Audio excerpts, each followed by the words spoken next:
Salt water stings your face as you're dragged toward a longship. The last familiar touch you may ever know. You're 17, on your island's ragged coast, and your whole world has just collapsed.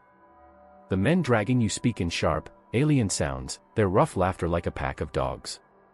Thick ropes bite your wrists raw. Behind you, smoke pours from your village's ruins, burning your throat, a funeral pyre for the life you just lost. You're no longer a daughter or a friend. You're a prize, a piece of plunder. And this is only the first step on a road that will grow darker than you can imagine. This was the Viking Age, from the late 700s to the 1000s. We picture bold explorers, fierce raiders, master shipwrights. We think of sagas, carved prows, and the famous raid on Lindisfarne. But behind the heroic tales and the horned helmets they never wore lies a harsher truth. For centuries, the Norse economy leaned on a vast, disciplined, and chilling trade in people. Slavery wasn't just a side effect of raids. It was often the main goal, the richest reward a raid could bring. From the rocky shores of Britain to the forests of the Slavic East, thousands of women were taken, stripped of their names, and sold into servitude. This isn't a story made up for drama.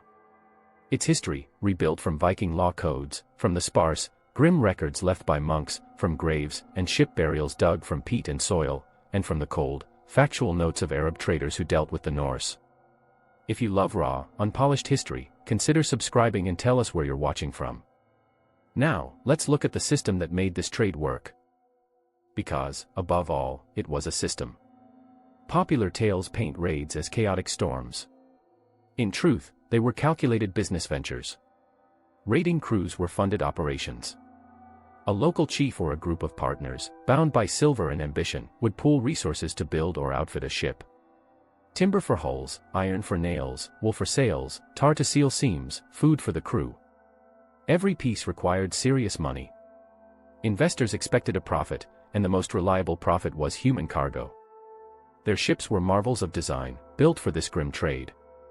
Shallow boats like the Snekja or the bigger Skade could cross open seas yet slide far up rivers, slipping past guards to strike deep into unprepared lands. Even towns 100 miles from the coast might wake to see dark shapes gliding across the water. Escape was already impossible. That mastery of surprise made slave raids terrifyingly effective. Targets were picked with care. What historians call soft monasteries were especially valuable. At Iona in 806, Norse warriors killed 68 monks and took many captives. Such places offered more than silver chalices and embroidered robes. They held educated clergy and frightened villagers seeking safety. The Irish annals of Ulster record disaster after disaster with icy simplicity. One entry from 821 describes a raid on Howth where the raiders carried off a great number of women. That phrase repeats again and again. This wasn't random cruelty. It was the business model. Once taken, a woman's identity was erased. She was no longer a daughter, wife, or sister. She became a thrall, the Old Norse word for slave. Even the language shows how dehumanizing this was. Legal texts often referred to thralls as it, listing them alongside farm animals.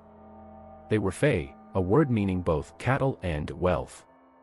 Under Norse law, a thrall was not a person but property. She had no rights. A master could beat or kill her without punishment. Iceland's Grágis law code said a thrall's testimony was worthless. She could not own property or enter a legal marriage. Her children were born into the same chains, ensuring the cycle continued. Free women's lives were protected by laws and honor. A thrall's life was protected by nothing. The descent began the moment she was marched from her home. Captives were tied together and driven for miles to beaches where sleek longships waited. There, they were herded on board, packed among stolen goods and armed men for voyages that could last weeks. Picture the scene. Dozens of shivering people crammed into an open hull barely 80 feet long, soaked by freezing spray, living on scraps of food and water. Sickness spread quickly. Terror gripped everyone. Many died before they ever saw land again. For those who survived, the nightmare wasn't over. At the end of the journey waited the slave markets. Busy, ruthless hubs spread across the Viking world. They formed a network linking Ireland, Britain, and distant coasts to traders from Scandinavia and beyond. Among them, Dublin, known as Dyflin, became one of Europe's most infamous clearing houses, a place where captives from all over the islands were bought, sold, and scattered into lives of forced labor.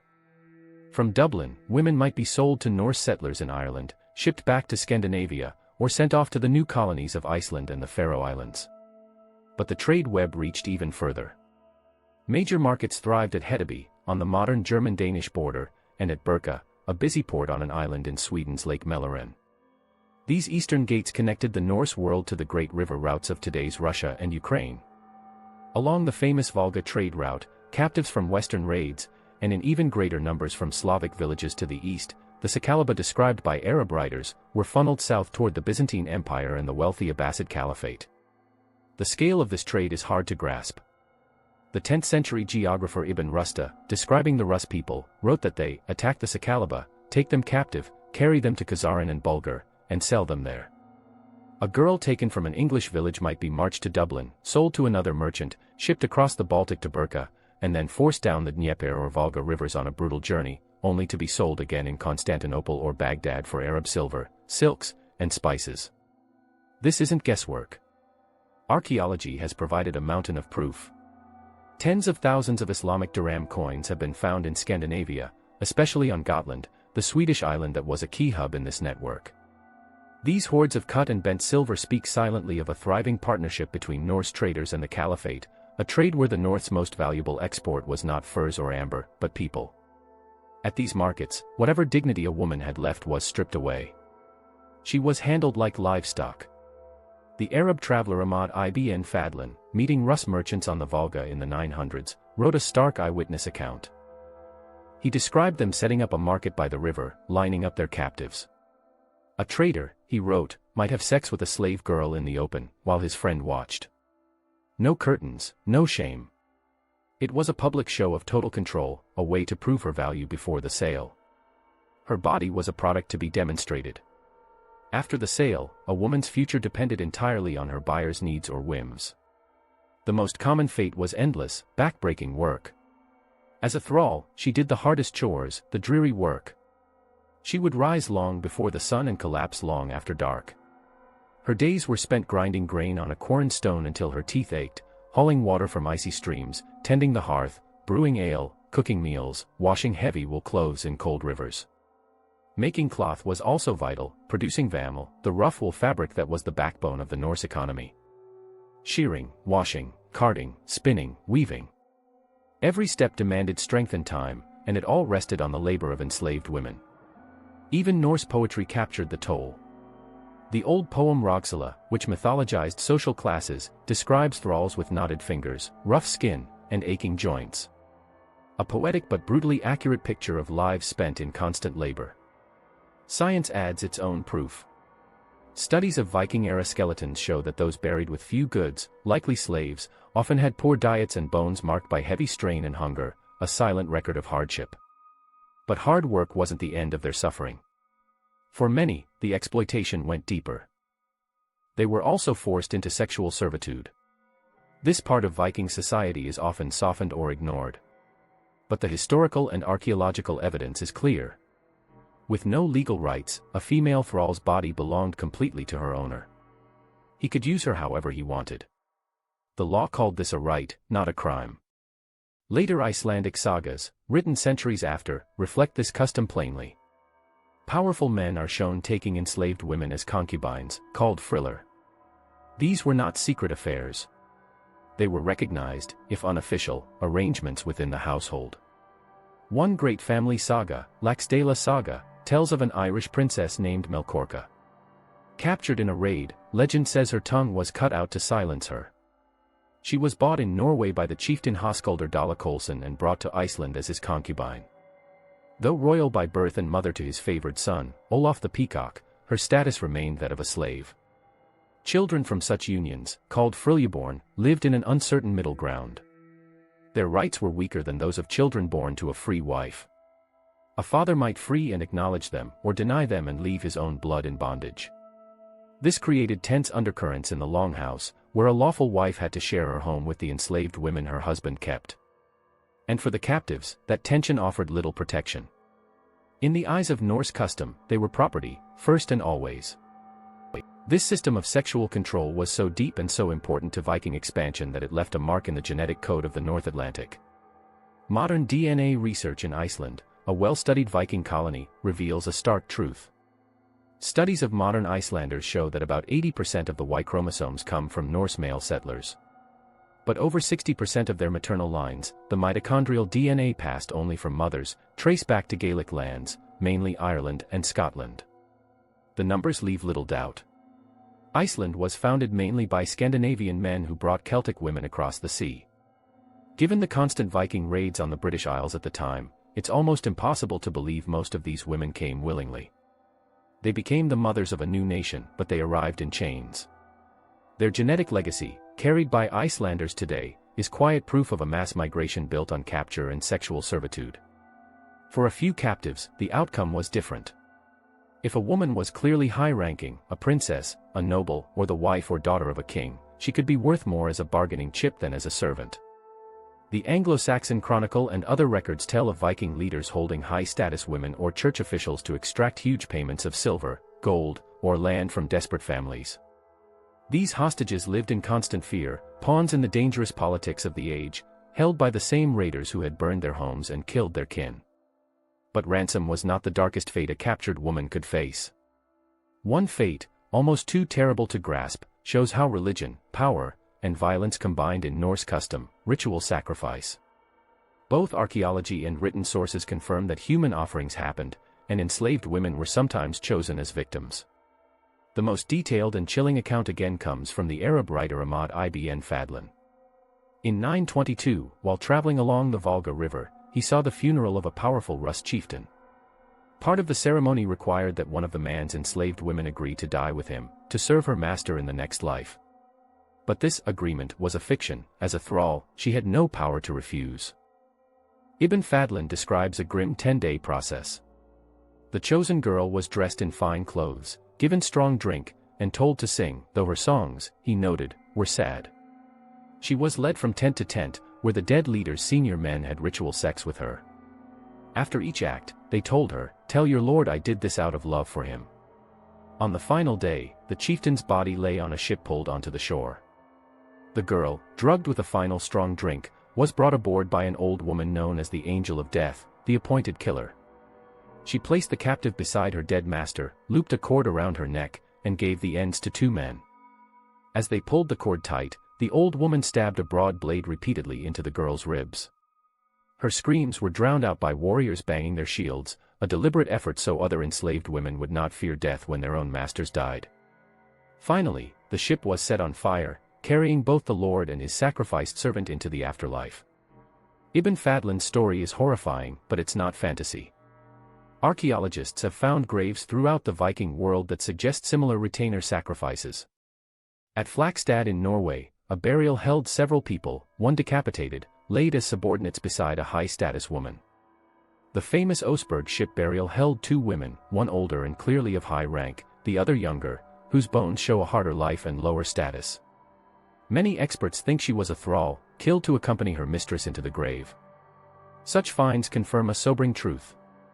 For women taken in raids, life could end not just in endless labor or forced intimacy, but as a final, bloody piece of a master's property, displayed to show his prestige on the journey to the afterlife. Perhaps the most unsettling part is how normal all this was in Norse society. Enslaved people were central to its economy and social structure. A chieftain's status was measured not just in land, silver, or ships, but also in the number of thralls he owned. The sagas, the very stories that preserve their legends, treat slavery not as a crime or a moral problem, but as a simple fact of life. Slavery was woven into their culture, fueling conquest and settlement.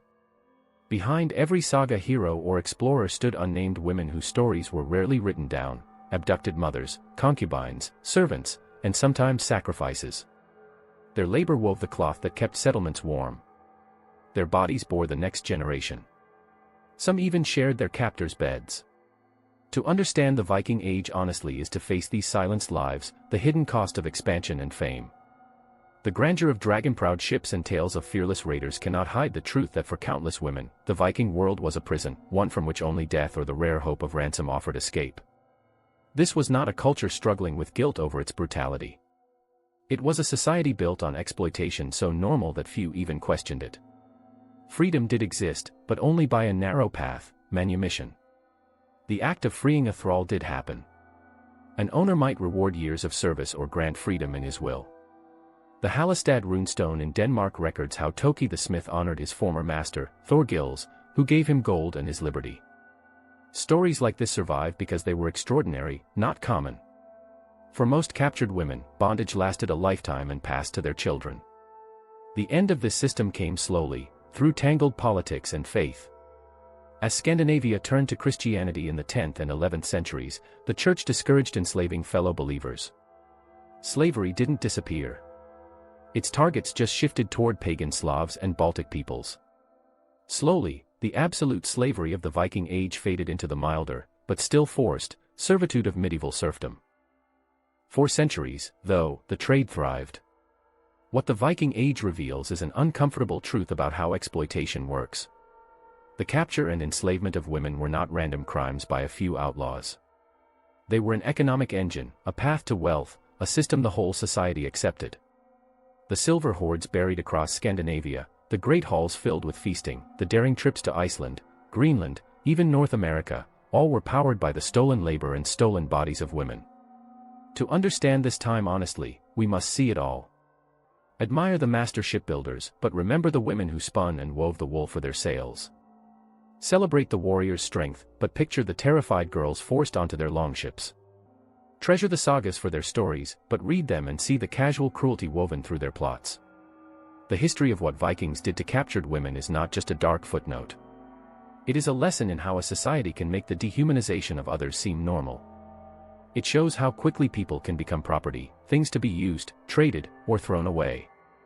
The proof is all around us, in chronicles written by victims and observers, in Norse laws that define thralls as property, in the DNA of living people, and in bones buried in the earth. Together, they form a stark record of how deeply slavery supported the Norse world. The popular image of the Viking as a free, wild spirit is only half the story.